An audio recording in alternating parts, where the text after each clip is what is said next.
नमस्कार दोस्तों, स्वागत है आपके अपने channel political science by doctor Sandeep sir में। आज हम एक बेहद जरूरी और दिलचस्प विषय पर चर्चा करेंगे। महिला पुरुष समानता और इसका मीडिया, विज्ञापन और बाजार से क्या संबंध है?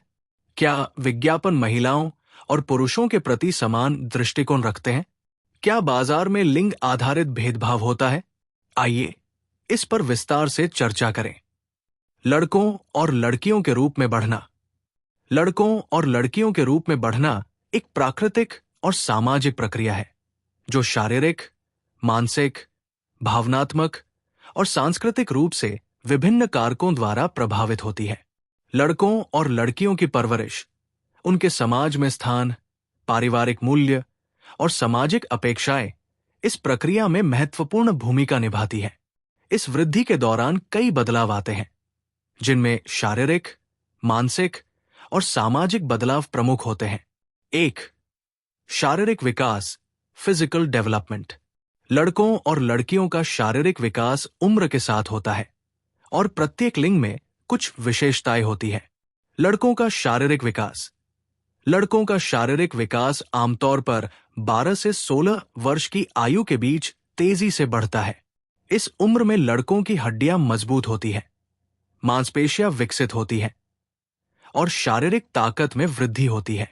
उनकी आवाज में बदलाव आता है और मांसपेशियां अधिक परिभाषित होती है। शारीरिक रूप से ये लड़कों के लिए पुरुषत्व की ओर एक कदम होता है। लड़कियों का शारीरिक विकास। लड़कियों का शारीरिक विकास आमतौर पर 10 से 14 वर्ष की आयु में शुरू होता है। लड़कियों में स्तन का विकास, शारीरिक परिपक्वता और मासिक धर्म की शुरुआत होती है।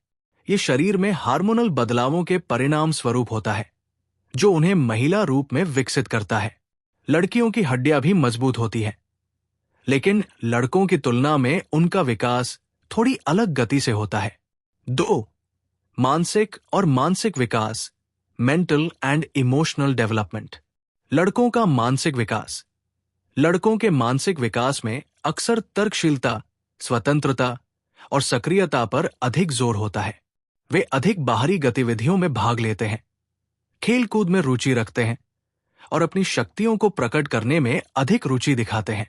वे कभी कभी अपनी भावनाओं को दबा सकते हैं और संवेदनशीलता में उतनी भागीदारी नहीं दिखाते क्योंकि समाज उन्हें सख्त और दृढ़ बनाना चाहता है। लड़कियों का मानसिक विकास। लड़कियों के मानसिक विकास में सहानुभूति, संवेदनशीलता और भावनात्मक समझ की अधिकता होती है। वे दूसरों की भावनाओं को समझने और उनके साथ सहानुभूति रखने में अधिक सक्षम होती है।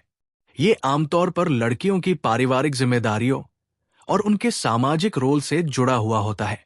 हालांकि ये मानसिक विकास हर लड़की में अलग होता है, लेकिन सामाजिक अपेक्षाएं और पारिवारिक समर्थन महत्वपूर्ण होते हैं। 3. सामाजिक अपेक्षाएं और भूमिका, सोशल एक्सपेक्टेशंस एंड रोल्स। समाज और संस्कृति लड़कों और लड़कियों के विकास पर महत्वपूर्ण प्रभाव डालते हैं। लड़कों के लिए सामाजिक अपेक्षाएं। समाज में लड़कों से अधिकतर शारीरिक शक्ति, नेतृत्व और आत्मनिर्भरता की उम्मीद की जाती है। वे आमतौर पर दृढ़, जिम्मेदार और स्वतंत्र बनने के लिए प्रशिक्षित होते हैं। उनका ध्यान शिक्षा, करियर और भौतिक सफलता पर होता है। उन्हें अक्सर सामाजिक मानकों के अनुरूप अपनी भावनाओं को दबाने के लिए प्रेरित किया जाता है। लड़कियों के लिए सामाजिक अपेक्षाएं। लड़कियों से समाज में अक्सर देखभाल करने, परिवार के प्रति जिम्मेदार रहने और अधिक कोमल और संवेदनशील बनने की अपेक्षाएं होती है। उन्हें अक्सर घरेलू कार्यों में अधिक भागीदारी करने और समाज में सहायक भूमिका निभाने के लिए प्रेरित किया जाता है। इसके अलावा लड़कियों को अपनी शालीनता और मर्यादा बनाए रखने के लिए कहा जाता है। 4. शैक्षिक और करियर में अंतर, एजुकेशनल एंड करियर डिफरेंसेस। लड़कों और लड़कियों के लिए शिक्षा और करियर की दिशा में अक्सर भिन्नताएं होती हैं। लड़कों के लिए शिक्षा। पारंपरिक रूप से लड़कों को अधिकतर तकनीकी और शारीरिक कार्यों में माहिर बनाने के लिए प्रेरित किया जाता है। उन्हें विज्ञान, गणित, इंजीनियरिंग जैसी क्षेत्रों में अधिक अवसर मिलते हैं। लड़कियों के लिए शिक्षा। हालांकि हाल के वर्षों में ये स्थिति बदल रही है। लेकिन समाज में कई जगहों पर लड़कियों को शिक्षा और करियर के मामले में सीमित अवसर मिलते हैं। लड़कियों को अक्सर नर्सिंग, शिक्षिका, कला या साहित्य जैसे क्षेत्रों में करियर बनाने के लिए प्रेरित किया जाता है। 5. सामाजिक बदलाव और समावेशन, सोशल चेंज एंड इंक्लूजन। आजकल के समाज में लड़कियों और लड़कों के बीच भेदभाव घटने की दिशा में बदलाव हो रहा है। लड़कियां अब हर क्षेत्र में लड़कों के साथ कंधे से कंधा मिलाकर काम कर रही हैं। शिक्षा, विज्ञान, राजनीति, खेल और अन्य क्षेत्रों में लड़कियों की बढ़ती भागीदारी समाज में बदलाव को दिखाती है। लड़कियों और लड़कों के विकास में समान अवसर, सामाजिक बराबरी और जेंडर संवेदनशीलता का ध्यान रखना महत्वपूर्ण है। लड़कों और लड़कियों के बीच भेदभाव को खत्म करने और समान अवसर देने की दिशा में दुनिया भर में कई पहलें चल रही हैं, ताकि वे बिना किसी दबाव के अपने सपनों को साकार कर सकें। निष्कर्ष: लड़कों और लड़कियों का बढ़ना केवल शारीरिक और मानसिक विकास तक सीमित नहीं होता, बल्कि ये समाज के प्रति उनकी भूमिका और रिश्तों को समझने में भी अहम होता है। समाज, परिवार और व्यक्तिगत अनुभवों के आधार पर ये दोनों लिंगों की जीवन यात्रा में विभिन्न प्रकार की चुनौतियां और अवसर उत्पन्न होते हैं।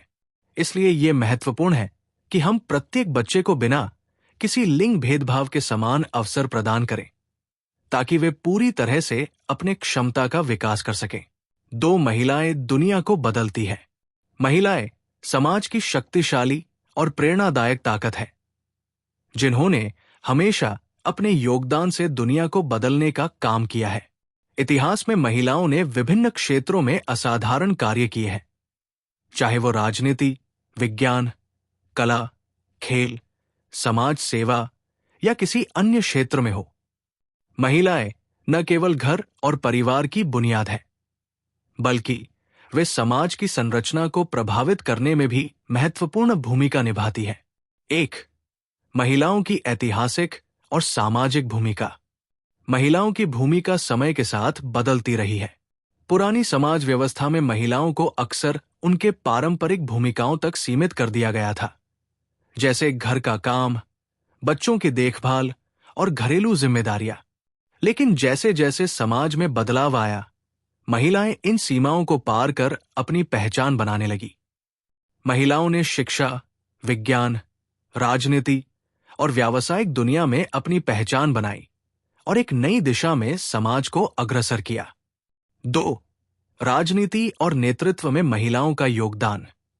महिलाओं ने राजनीति और नेतृत्व में भी बहुत बड़ा योगदान दिया है। कुछ ऐतिहासिक उदाहरणों में शामिल हैं: इंदिरा गांधी भारत की पहली महिला प्रधानमंत्री, जिन्होंने देश की राजनीति को न केवल प्रभावित किया, बल्कि अंतर्राष्ट्रीय स्तर पर भी भारत को एक सशक्त राष्ट्र के रूप में स्थापित किया। मार्गरेट थैच ब्रिटेन की पहली महिला प्रधानमंत्री, जिनकी नीतियां और निर्णय ब्रिटिश समाज और राजनीति पर गहरा प्रभाव डालने वाले थे। कलाम आतातुर्क, बेनज़ीर भुट्टो पाकिस्तान की पहली महिला प्रधानमंत्री, जिन्होंने पाकिस्तानी राजनीति और समाज में महिलाओं के अधिकारों को मजबूत किया। महिलाएं अपनी नेतृत्व क्षमता के माध्यम से समाज में सकारात्मक बदलाव लाती हैं, और वे न केवल घर और परिवार में, बल्कि देश और दुनिया में भी अपना प्रभाव छोड़ती है। 3. शिक्षा और विज्ञान में महिलाओं का योगदान। महिलाओं ने विज्ञान, गणित और शिक्षा के क्षेत्र में भी अहम योगदान दिया है। मरी क्यूरी उन्होंने रेडियो एक्टिविटी के क्षेत्र में महत्वपूर्ण काम किया और 2 बार नोबेल पुरस्कार जीते। उनकी खोजों ने चिकित्सा और विज्ञान में बड़ी क्रांति ला दी। रोसलाइन फ्रैंकलिन डीएनए की संरचना पर उनके शोध ने जैविक विज्ञान में महत्वपूर्ण योगदान दिया, जो बाद में जेम्स वाटसन और फ्रांसिस क्रिक की खोज के साथ मिलकर डीएनए संरचना की समझ को बढ़ावा दिया। कोटा इकेदा, कैथरीन जॉनसन एक अफ्रीकी अमेरिकी गणितज्ञ, जिन्होंने नासा के लिए काम करते हुए अंतरिक्ष यान की यात्रा की गणना में महत्वपूर्ण योगदान दिया, और उनके योगदान के कारण अपोलो मिशन सफल रहे। इन महिलाओं ने दुनिया में विज्ञान और शिक्षा के क्षेत्र में न केवल बदलाव लाए, बल्कि उन्होंने ये साबित किया कि महिलाएं किसी भी क्षेत्र में पुरुषों के बराबर उत्कृष्टता हासिल कर सकती हैं। 4. समाज सेवा और मानवाधिकार में महिलाओं का योगदान। महिलाओं ने समाज की बेहतरी के लिए काम किया है। उन्होंने न केवल अपने परिवार और समुदाय की भलाई के लिए संघर्ष किया, बल्कि व्यापक सामाजिक बदलाव के लिए भी आवाज उठाई। मदर टेरेसा, जिन्होंने अपने जीवन का अधिकांश समय गरीबों और जरूरतमंदों की सेवा में बिताया, उन्होंने दुनिया भर में समाज सेवा की मिसाल पेश की। रोजा पार्क्स, जिन्होंने नागरिक अधिकारों के आंदोलन में महत्वपूर्ण भूमिका निभाई और अफ्रीकी अमेरिकियों के अधिकारों के लिए संघर्ष किया। मलाला यूसुफजई, एक पाकिस्तानी कार्यकर्ता जिन्होंने लड़कियों की शिक्षा के अधिकार के लिए संघर्ष किया। उन्हें नोबेल शांति पुरस्कार से सम्मानित किया गया। ये महिलाएं न केवल अपने समाज बल्कि पूरी दुनिया में बदलाव की प्रेरणा देती हैं और ये साबित करती है कि महिलाएं बड़े पैमाने पर सामाजिक और राजनीतिक बदलाव लाने में सक्षम हैं। 5. खेलों में महिलाओं का योगदान। महिलाओं ने खेलों के क्षेत्र में भी बहुत बड़ी पहचान बनाई है। उन्होंने ये साबित किया कि वे पुरुषों से किसी भी मामले में पीछे नहीं हैं। सानिया मिर्जा, उन्होंने टेनिस के क्षेत्र में भारत का नाम रोशन किया और अंतर्राष्ट्रीय स्तर पर कई खिताब जीते। पीवी सिंधु बैडमिंटन की दुनिया में उन्होंने ओलंपिक और अन्य अंतर्राष्ट्रीय प्रतियोगिताओं में भारत का नाम चमकाया। मीराबाई चानू वेटलिफ्टिंग में उन्होंने भारत को गोल्ड मेडल दिलवाया और देश का नाम गर्व से ऊंचा किया। महिलाओं ने खेलों के माध्यम से ये संदेश दिया है कि अगर उन्हें समान अवसर मिले तो वे किसी भी क्षेत्र में उत्कृष्टता हासिल कर सकती हैं। 6. व्यापार और उद्यमिता में महिलाओं का योगदान। महिलाएं अब व्यापार और उद्यमिता के क्षेत्र में भी अग्रणी भूमिका निभा रही हैं। उन्होंने अपने व्यवसायों को चलाने और नए विचारों को आकार देने में महत्वपूर्ण योगदान दिया है। इंदिरा नूई पेप्सिको की पूर्व सीईओ, जिन्होंने कंपनी को वैश्विक स्तर पर सफलता दिलाई और महिलाओं को नेतृत्व के क्षेत्र में प्रेरित किया। किरण मजूमदार शॉ बायोकॉन की संस्थापक, जिन्होंने भारत में बायोटेक्नोलॉजी उद्योग को नया आकार दिया और चिकित्सा क्षेत्र में महत्वपूर्ण बदलाव किए। इन उद्यमियों ने यह साबित किया कि महिलाएं न केवल परिवार की जिम्मेदारी निभाती हैं, बल्कि आर्थिक रूप से आत्मनिर्भर भी बन सकती हैं और समाज में बदलाव ला सकती हैं। निष्कर्ष: महिलाओं का योगदान दुनिया को बदलने में अनमोल और अत्यधिक महत्वपूर्ण है। वे समाज के हर क्षेत्र में अपनी पहचान बना रही हैं और हर दिन दुनिया में सकारात्मक बदलाव लाने के लिए कार्यरत है।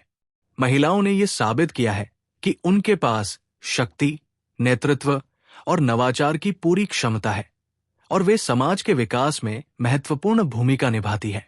आज भी दुनिया भर में महिलाएं समान अधिकार, अवसर और सम्मान के लिए संघर्ष कर रही हैं, ताकि वे पूरी दुनिया में समानता और समृद्धि ला सकें। महिलाएं दुनिया को बदलने का काम नहीं केवल एक समय में करती है, बल्कि ये निरंतर जारी रहने वाला एक प्रेरणादायक प्रयास है। मीडिया को समझना। मीडिया, जिसे हम सूचना और संचार के साधनों के रूप में पहचानते हैं, समाज में महत्वपूर्ण भूमिका निभाता है। ये समाज की खबरों, विचारों और मनोरंजन की पहुंच को तेजी से फैलाता है। मीडिया के माध्यम से हम दुनिया में हो रही घटनाओं, समाज की समस्याओं और विभिन्न विचारों से परिचित होते हैं। मीडिया का आकार बहुत बड़ा और विविध है, जिसमें विभिन्न प्रकार के माध्यमों का समावेश होता है। आधुनिक समय में मीडिया हमारे जीवन का एक अभिन्न हिस्सा बन चुका है। इसके द्वारा हम न केवल समाचार प्राप्त करते हैं, बल्कि ये हमें सामाजिक और राजनीतिक मुद्दों से भी जोड़ता है। 1. मीडिया के प्रकार। मीडिया को सामान्य रूप से 4 प्रमुख श्रेणियों में बांटा जा सकता है। प्रिंट मीडिया का इतिहास बहुत पुराना है और ये समाचार पत्रों, पत्रिकाओं और पुस्तकों के रूप में सूचना का प्रसार करता है। आज भी कई लोग प्रिंट मीडिया के माध्यम से समाचार प्राप्त करना पसंद करते हैं। समाचार पत्रों में राजनीतिक, सामाजिक और आर्थिक समाचार के साथ साथ मनोरंजन और खेल की जानकारी भी होती है। 2. Electronic media. Electronic media electronic media में रेडियो, टेलीविजन और अब इंटरनेट शामिल है। रेडियो और टेलीविजन का उपयोग लोग समाचार, कार्यक्रम, फिल्में, खेल और अन्य मनोरंजन के लिए करते हैं। इंटरनेट ने इलेक्ट्रॉनिक मीडिया को और अधिक सशक्त और विस्तृत बना दिया है, जिससे online news channel, web series और सोशल मीडिया प्लेटफॉर्म्स ने मीडिया के दायरे को और बढ़ा दिया है। 3. Social media. सोशल मीडिया ने सूचना के प्रसार का तरीका पूरी तरह से बदल दिया है। फेसबुक, ट्विटर, इंस्टाग्राम, यूट्यूब जैसे प्लेटफॉर्मों के माध्यम से लोग अपनी राय व्यक्त करते हैं, समाचार साझा करते हैं और दुनिया भर से जुड़ते हैं।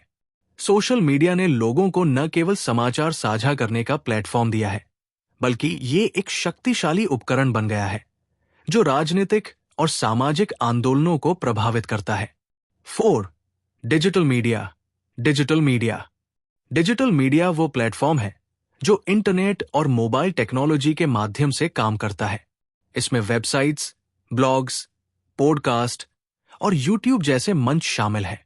डिजिटल मीडिया ने पारंपरिक मीडिया के साथ प्रतिस्पर्धा की है और तेजी से बढ़ रहा है।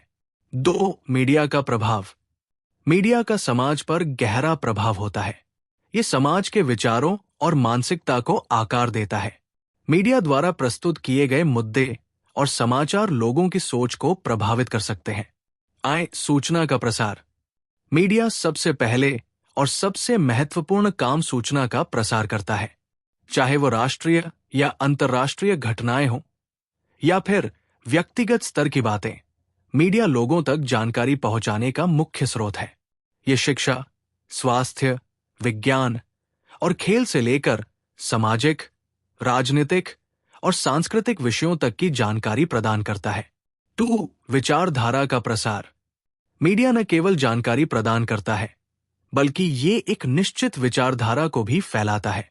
मीडिया के विभिन्न रूप, समाचार पत्र, टीवी चैनल और सोशल मीडिया कभी कभी लोगों की सोच और दृष्टिकोण को प्रभावित करते हैं।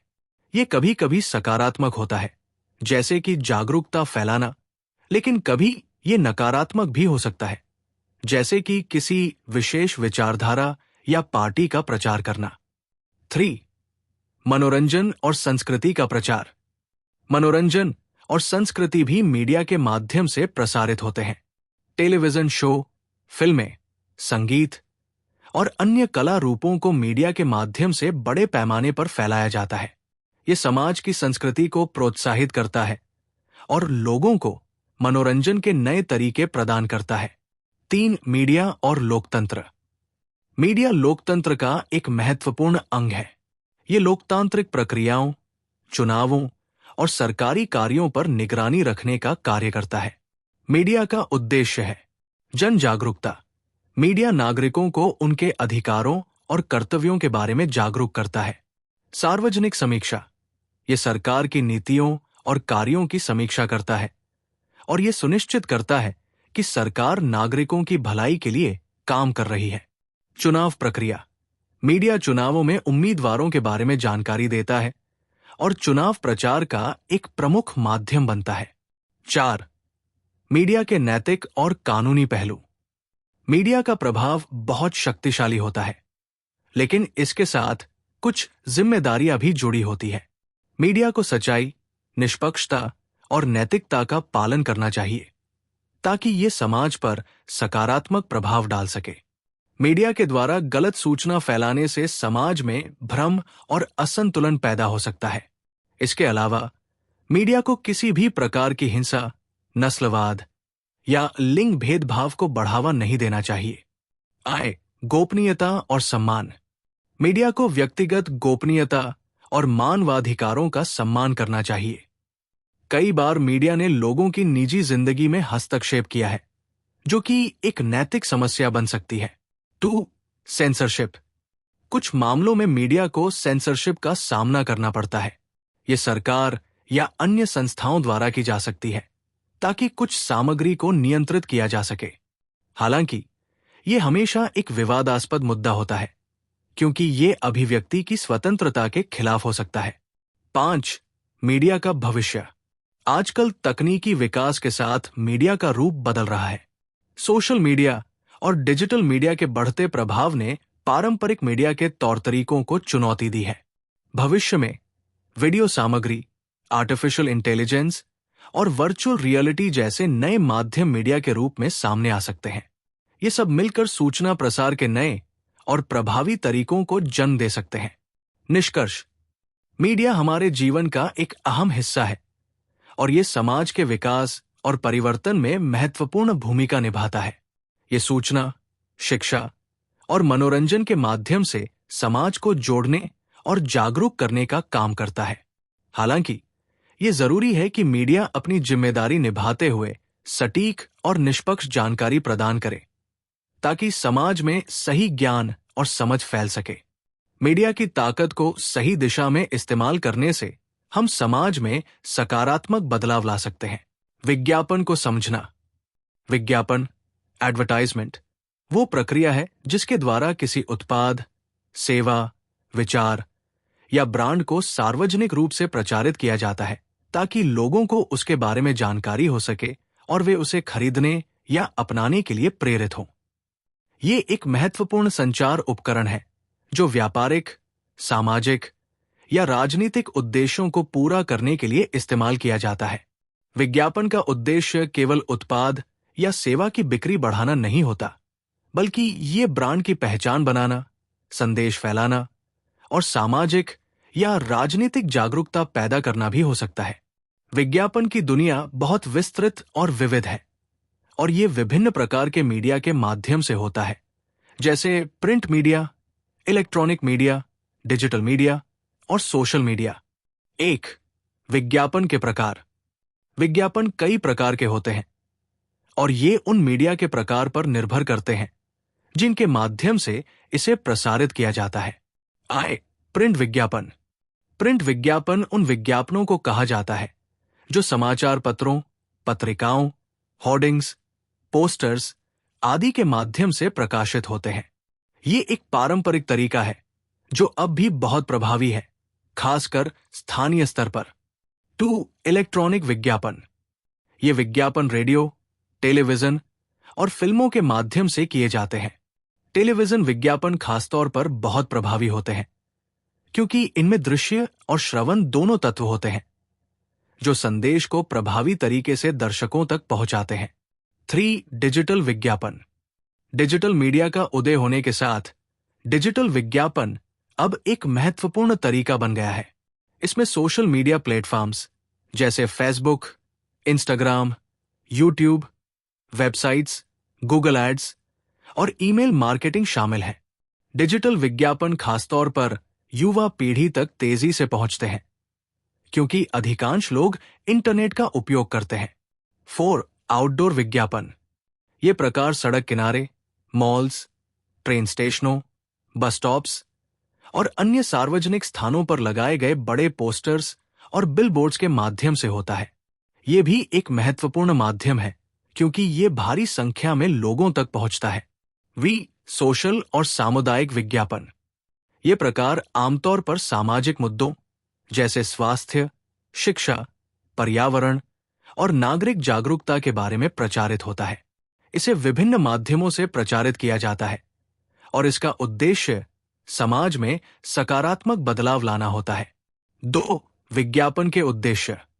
विज्ञापन के कई उद्देश्य हो सकते हैं जो किसी उत्पाद या सेवा की बिक्री, ब्रांड की पहचान और ग्राहकों तक पहुंचने से संबंधित होते हैं। उत्पाद या सेवा की बिक्री बढ़ाना। विज्ञापन का सबसे मुख्य उद्देश्य किसी उत्पाद या सेवा की बिक्री बढ़ाना होता है।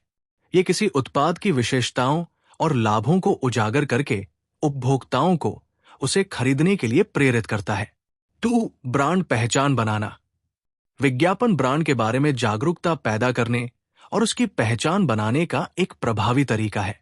जैसे कोका कोला, एप्पल और नाइकी जैसे ब्रांड्स ने विज्ञापनों के माध्यम से अपनी पहचान बनाई और अपने उत्पादों को एक विशेष छवि के साथ जोड़ा। 3.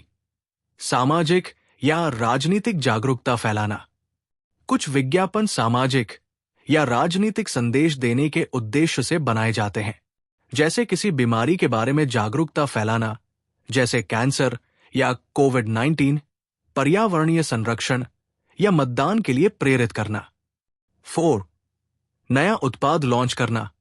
नए उत्पादों या सेवाओं का प्रचार करने के लिए विज्ञापन का इस्तेमाल किया जाता है। जब एक नया उत्पाद बाजार में आता है, तो विज्ञापन उसका परिचय कराने और उसे उपभोक्ताओं के बीच लोकप्रिय बनाने का एक महत्वपूर्ण उपकरण होता है। 3. विज्ञापन की रणनीतियां और तकनीकें। विज्ञापन के प्रभावी होने के लिए कुछ विशेष रणनीतियां और तकनीकें अपनाई जाती हैं, जो दर्शकों का ध्यान आकर्षित करती है और उन्हें खरीदारी या किसी कार्रवाई के लिए प्रेरित करती है। आकर्षक और यादगार संदेश। विज्ञापनों में एक प्रभावशाली और यादगार संदेश होना चाहिए। इस संदेश में उत्पाद की विशेषताएं, लाभ और उपभोक्ताओं की जरूरतों को ध्यान में रखते हुए एक स्पष्ट और आकर्षक दृष्टिकोण प्रस्तुत किया जाता है। 2. भावनात्मक जुड़ाव।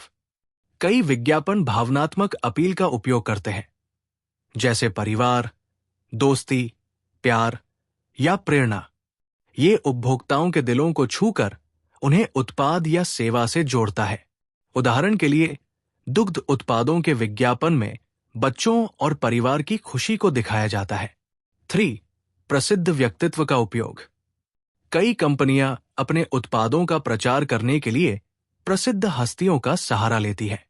ये रणनीति ब्रांड की विश्वसनीयता और आकर्षण बढ़ाने में मदद करती है, जैसे अक्षय कुमार को विम के विज्ञापन में देखा जा सकता है या दीपिका पादुकोण को कोका कोला के विज्ञापन में।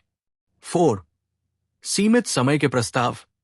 विज्ञापन अक्सर उपभोक्ताओं को आकर्षित करने के लिए सीमित समय के प्रस्ताव और छूट का इस्तेमाल करते हैं। ये उन्हें जल्दी निर्णय लेने के लिए प्रेरित करता है, जैसे आज ही खरीदें और 50% छूट पाएं। हास्य का इस्तेमाल। हास्य विज्ञापनों में दर्शकों को हंसी और मनोरंजन के माध्यम से आकर्षित किया जाता है। ये न केवल संदेश को यादगार बनाता है, बल्कि विज्ञापन को सकारात्मक और हल्का फुल्का बनाता है। 4. विज्ञापन के फायदे और नुकसान। फायदे। संचार का तेज तरीका। विज्ञापन उत्पादों या सेवाओं की जानकारी बहुत तेजी से एक बड़े दर्शक वर्ग तक पहुंचाता है। ब्रांड की पहचान। एक प्रभावी विज्ञापन ब्रांड की पहचान को मजबूत करता है और उसे उपभोक्ताओं के दिमाग में अंकित कर देता है। बिक्री में वृद्धि। विज्ञापन से बिक्री बढ़ाने में मदद मिलती है, खासकर नए उत्पादों के लिए। सामाजिक जागरूकता। कई विज्ञापनों के माध्यम से सामाजिक और पर्यावरणीय मुद्दों पर जागरूकता फैलाने का काम किया जाता है। नुकसान। आर्थिक खर्च। विज्ञापन पर बहुत पैसा खर्च किया जाता है, जो छोटी कंपनियों के लिए चुनौतीपूर्ण हो सकता है। दृश्य प्रदूषण। बहुत अधिक विज्ञापन लोगों के लिए अव्यवस्था और मानसिक थकावट का कारण बन सकते हैं, खासकर अगर विज्ञापनों की संख्या अधिक हो। गलत या भ्रामक जानकारी। कभी कभी विज्ञापन में उत्पाद की वास्तविकता से भटकाने वाली जानकारी दी जाती है, जो उपभोक्ताओं को गुमराह कर सकती है। निष्कर्ष। विज्ञापन समाज और व्यापार का एक अनिवार्य हिस्सा बन चुका है। यह न केवल उत्पादों और सेवाओं के प्रचार का माध्यम है, बल्कि समाज में जागरूकता फैलाने, ब्रांड की पहचान बनाने और नए विचारों को प्रस्तुत करने का एक शक्तिशाली तरीका है। हालांकि विज्ञापन की प्रभावशीलता, उसके लक्षित दर्शक और उसकी रणनीतियां ये निर्धारित करती है कि ये कितना सफल है। अगर विज्ञापन सही तरीके से किया जाए, तो ये उपभोक्ताओं के लिए न केवल लाभकारी हो सकता है, बल्कि समाज में सकारात्मक बदलाव भी ला सकता है। हमारे चारों ओर बाजार वो स्थान है जहां विक्रेता अपने उत्पादों या सेवाओं को खरीदने और बेचने के लिए एकत्रित होते हैं। ये किसी भी आर्थिक प्रणाली का एक महत्वपूर्ण हिस्सा है, क्योंकि बाजार ही वो स्थान है जहां वस्तुओं और सेवाओं का आदान प्रदान होता है। बाजार केवल भौतिक स्थान तक सीमित नहीं होता, बल्कि आजकल ये डिजिटल रूप में भी अस्तित्व में है। हमारे चारों ओर बाजार की उपस्थिति आज की आधुनिक दुनिया में बेहद महत्वपूर्ण है और ये हमारे जीवन के प्रत्येक पहलू को प्रभावित करता है, चाहे वो स्थानीय सड़क का बाजार हो या ऑनलाइन शॉपिंग प्लेटफॉर्म हो। हर जगह बाजार का अस्तित्व महसूस किया जाता है। 1. बाजार का प्रकार। बाजारों को हम कई प्रकारों में बांट सकते हैं, जो विभिन्न स्थानों और तरीकों से संचालित होते हैं। स्थानीय बाजार, लोकल मार्केट। ये वो बाजार होते हैं जो किसी विशेष स्थान पर स्थित होते हैं और स्थानीय लोगों के लिए सामान बेचने का कार्य करते हैं। इन बाजारों में उत्पादों की रेंज सीमित होती है, लेकिन यहां पर दैनिक जरूरतों की वस्तुएं आसानी से मिल जाती है। उदाहरण के तौर पर गांवों या छोटे शहरों में सप्ताह में एक दिन लगने वाला बाजार। 2. थोक बाजार, होलसेल मार्केट। थोक बाजार वो बाजार होते हैं जहां पर व्यापारी बड़े पैमाने पर सामान खरीदते हैं और फिर उसे खुदरा बाजार में बेचते हैं। यहां पर सामान की कीमतें सस्ती होती है क्योंकि इन बाजारों में सामान की खरीदारी बड़ी मात्रा में होती है। उदाहरण के तौर पर दिल्ली का खारी बावली थोक बाजार। 3. खुदरा बाजार, रीटेल मार्केट। ये वो बाजार होते हैं जहां ग्राहक सीधे उत्पाद खरीदते हैं। खुदरा बाजार में छोटे पैमाने पर सामान बेचे जाते हैं और आमतौर पर कीमतें थोक बाजार से अधिक होती है। सुपरमार्केट, मॉल्स और दुकानों का उदाहरण खुदरा बाजार है। 4. ऑनलाइन बाजार, ऑनलाइन मार्केट। आधुनिक तकनीकी विकास ने बाजार के स्वरूप को बदल दिया है। आजकल ऑनलाइन शॉपिंग प्लेटफॉर्म्स जैसे अमेजन, फ्लिपकार्ट और मिंत्रा जैसे साइट्स के माध्यम से हम कहीं भी कभी भी सामान खरीद सकते हैं। डिजिटल माध्यम से ग्राहक और विक्रेता के बीच सीधा संपर्क होता है और सामान का वितरण घर तक पहुंचाया जाता है। 2. बाजार की भूमिका। बाजार का एक बहुत महत्वपूर्ण स्थान है हमारे जीवन में और इसकी भूमिका कई तरह से होती है। आपूर्ति और मांग का संतुलन। बाजार में सबसे बड़ा तंत्र आपूर्ति, सप्लाई और मांग, डिमांड का है। जब किसी उत्पाद की मांग बढ़ती है और आपूर्ति कम होती है तो बाजार में उसकी कीमत बढ़ जाती है। वहीं जब आपूर्ति अधिक होती है और मांग कम होती है तो कीमतें घट जाती है। बाजार में वस्तुओं की आपूर्ति और उनकी कीमतें संतुलित रहती है, जिससे उत्पादक और उपभोक्ता दोनों को फायदा होता है। 2. रोजगार सृजन। बाजार न केवल वस्तुओं के आदान प्रदान का स्थान है, बल्कि ये रोजगार के अवसर भी प्रदान करता है। व्यापारी, श्रमिक, विक्रेता और अन्य लोग बाजार के विभिन्न हिस्सों में काम करते हैं, जिससे रोजगार के कई अवसर पैदा होते हैं। 3. आर्थिक विकास में योगदान। बाजार अर्थव्यवस्था का एक महत्वपूर्ण घटक है। व्यापार, उत्पादों की खरीद फरोख्त और कीमतों का निर्धारण करने के माध्यम से बाजार देश की आर्थिक स्थिति पर असर डालता है। बाजार में व्यापार बढ़ने से देश की आर्थिक वृद्धि और विकास होता है। 4. उपभोक्ता की पसंद और जरूरतें। बाजार उपभोक्ताओं की पसंद और जरूरतों के अनुसार उत्पादों की आपूर्ति करता है। हर व्यक्ति की अपनी प्राथमिकताएं होती हैं और बाजार इन प्राथमिकताओं के अनुसार उत्पादों और सेवाओं को पेश करता है। 3. बाजार के लाभ।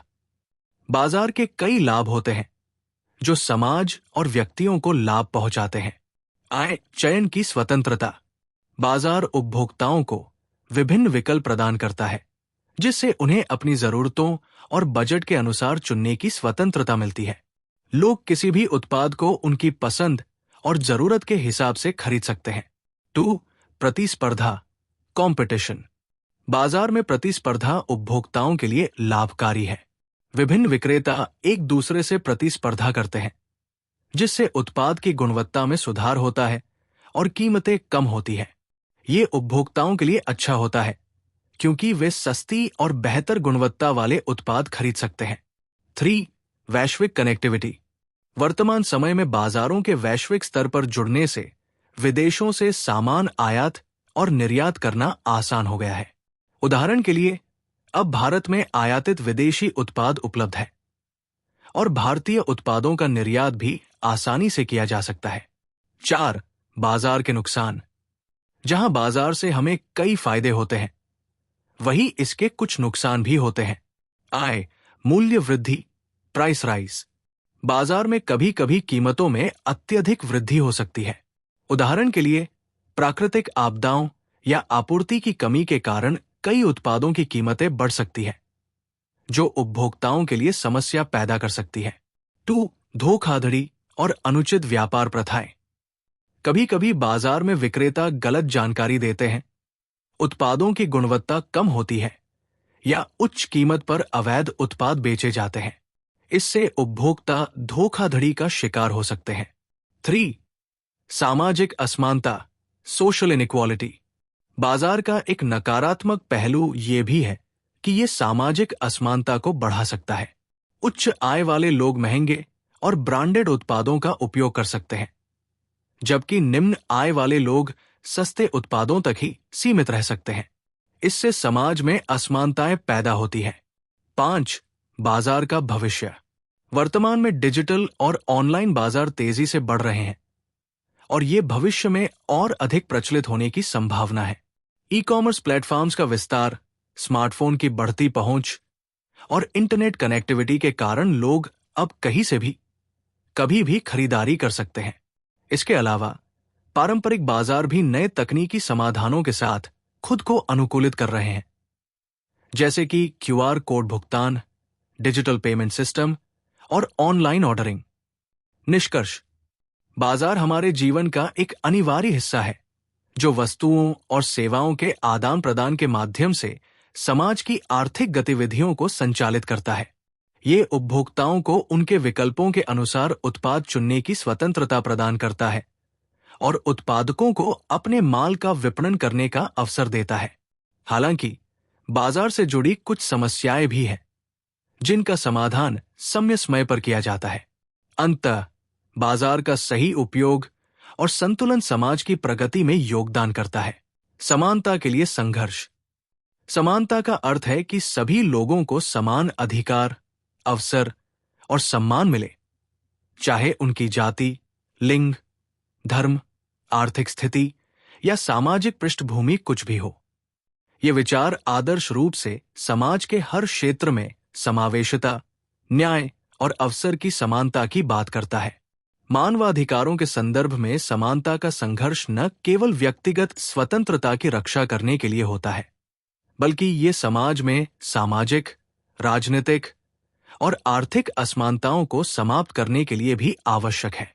समानता के लिए संघर्ष एक लंबी और जटिल प्रक्रिया रही है, जिसमें कई आंदोलनों, विचारधाराओं और संघर्षों ने जन्म लिया है। ये संघर्ष विभिन्न देशों, संस्कृतियों और ऐतिहासिक संदर्भों में अलग अलग रूपों में सामने आया है। समानता के लिए संघर्ष के प्रकार। 1. जातिवाद और सामाजिक भेदभाव के खिलाफ संघर्ष। भारत जैसे देशों में जातिवाद ने लंबे समय तक समाज में गहरी असमानताएं पैदा की हैं।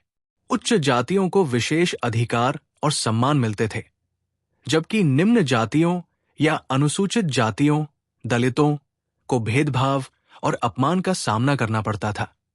इसके खिलाफ संघर्ष ने डॉक्टर भीमराव अंबेडकर जैसे नेताओं को जन्म दिया, जिन्होंने दलितों के अधिकारों के लिए लड़ाई लड़ी और भारतीय संविधान में समानता का सिद्धांत जोड़ा। अंबेडकर के नेतृत्व में अनुसूचित जातियों और अनुसूचित जनजातियों के लिए विशेष प्रावधान किए गए, ताकि उन्हें समाज में समान अवसर मिल सके। 2. लिंग समानता का संघर्ष। महिलाओं को ऐतिहासिक रूप से पुरुषों से कम अधिकार और अवसर मिलते रहे हैं और वे समाज के विभिन्न क्षेत्रों में भेदभाव का शिकार होती रही है। महिलाओं के अधिकारों के लिए संघर्ष की शुरुआत 19वीं सदी में पश्चिमी देशों में महिला शिक्षा और मतदान अधिकारों के लिए आंदोलन से हुई थी। भारत में महिला सशक्तिकरण की दिशा में भी कई संघर्ष हुए, जिनमें महात्मा गांधी द्वारा महिलाओं को समाज में बराबरी का दर्जा देने की कोशिशें और सार्वजनिक जीवन में महिलाओं की भागीदारी की वकालत शामिल है। महिलाओं को वोट देने का अधिकार, कार्यस्थलों पर समान वेतन, स्वास्थ्य देखभाल के समान अधिकार और घरेलू हिंसा के खिलाफ कानूनों में सुधार इसके कुछ प्रमुख उदाहरण हैं। 3. आर्थिक समानता के लिए संघर्ष। आर्थिक समानता का संघर्ष उन लोगों के लिए था जो कड़ी मेहनत करने के बावजूद अपनी मेहनत का उचित मूल्य प्राप्त नहीं कर पा रहे थे। ये संघर्ष श्रमिक आंदोलनों और सामाजिक सुरक्षा योजनाओं की ओर भी उन्मुख था। उदाहरण के लिए, औद्योगिक क्रांति के दौरान श्रमिक वर्ग के लोगों ने बेहतर वेतन, कार्य परिस्थितियों और काम के घंटे में सुधार के लिए संघर्ष किया। आजकल आर्थिक असमानता को दूर करने के लिए कई देशों में राजनीतिक और आर्थिक सुधार किए जा रहे हैं, जैसे उज्ज्वला योजना, मनरेगा और आधार कार्ड जैसी योजनाओं के माध्यम से लोगों को समान अवसर उपलब्ध कराना। 4. रंगभेद और नस्लीय समानता का संघर्ष। दुनिया में रंगभेद के खिलाफ संघर्ष भी बहुत महत्वपूर्ण रहा है।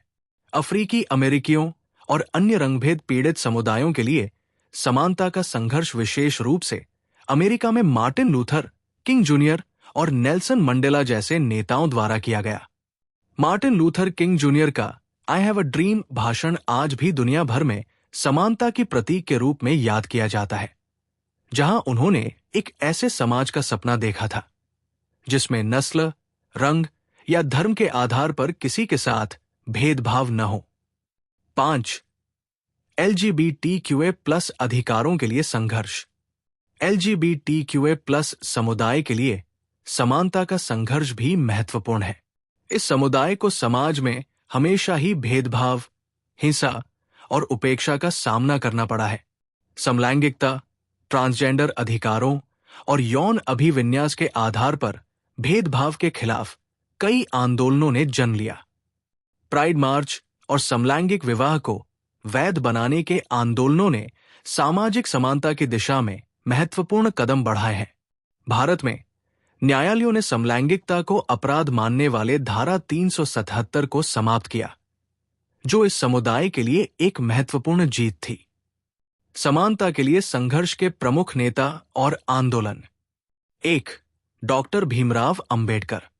डॉक्टर अंबेडकर ने भारतीय समाज में जातिवाद के खिलाफ संघर्ष किया। उन्होंने भारत में समानता के अधिकार को संविधान में शामिल करने के लिए काम किया। उनका जीवन और कार्य आज भी दलित समाज के लिए प्रेरणा का स्रोत है। 2. महात्मा गांधी। महात्मा गांधी ने भारत में महिलाओं के अधिकार, अनुसूचित जातियों के अधिकार और समानता के लिए संघर्ष किया। उन्होंने सत्याग्रह और अहिंसा के सिद्धांतों का पालन करते हुए ब्रिटिश साम्राज्य के खिलाफ स्वतंत्रता संग्राम में भाग लिया। उनके समानता के सिद्धांत ने भारतीय समाज में महत्वपूर्ण बदलाव किए। 3. Martin Luther king junior. America में रंगभेद के खिलाफ मार्टिन लूथर किंग जूनियर ने संघर्ष किया। उनका प्रसिद्ध आई हैव अ ड्रीम भाषण आज भी प्रेरणा देता है, जिसमें उन्होंने एक समान और भेदभाव रहित समाज की कल्पना की। 4. Nelson Mandela. नेल्सन मंडेला ने दक्षिण अफ्रीका में रंगभेद के खिलाफ संघर्ष किया। उन्होंने अफ्रीकी नेशनल कांग्रेस ANC का नेतृत्व किया और अपने संघर्षों के कारण रंगभेद की नीति को समाप्त करने में मदद की। उनका जीवन समानता के लिए संघर्ष का प्रतीक है। 5. रानी दुर्गावती और झांसी की रानी लक्ष्मीबाई। भारत में महिलाएं भी समानता के लिए संघर्ष करती आई है। रानी दुर्गावती और रानी लक्ष्मीबाई ने न केवल अपने राज्य की रक्षा की, बल्कि महिलाओं की भूमिका को सशक्त बनाने की दिशा में भी उदाहरण प्रस्तुत किया। समानता के लिए संघर्ष का वर्तमान परिप्रेक्ष्य। आज भी समाज में असमानताएं मौजूद हैं, लेकिन समानता के लिए संघर्ष लगातार जारी है। लिंग समानता, जातिवाद के खिलाफ संघर्ष, आर्थिक समानता और मानवाधिकार के मुद्दे आज भी महत्वपूर्ण हैं। कई देशों में सरकारें और समाज समानता को बढ़ावा देने के लिए कानून बना रहे हैं, जैसे महिला आरक्षण बिल, दलित अधिकार और समलैंगिक विवाह के कानूनी अधिकार।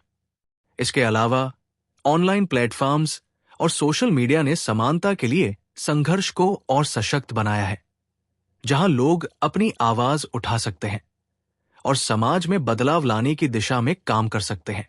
निष्कर्ष: समानता के लिए संघर्ष केवल एक राजनीतिक या सामाजिक आंदोलन नहीं है, बल्कि ये समाज के हर वर्ग की मूलभूत आवश्यकता है। इस संघर्ष में उन लोगों की भूमिका महत्वपूर्ण है जो विभिन्न रूपों में समानता के लिए काम कर रहे हैं, चाहे वो जातिवाद के खिलाफ हो, लिंग भेदभाव के खिलाफ हो या आर्थिक असमानता के खिलाफ हो। इस संघर्ष की सफलता हमारे समाज को एक ऐसे आदर्श की ओर ले जाएगी जहां हर व्यक्ति को समान अवसर, अधिकार और सम्मान मिलेगा।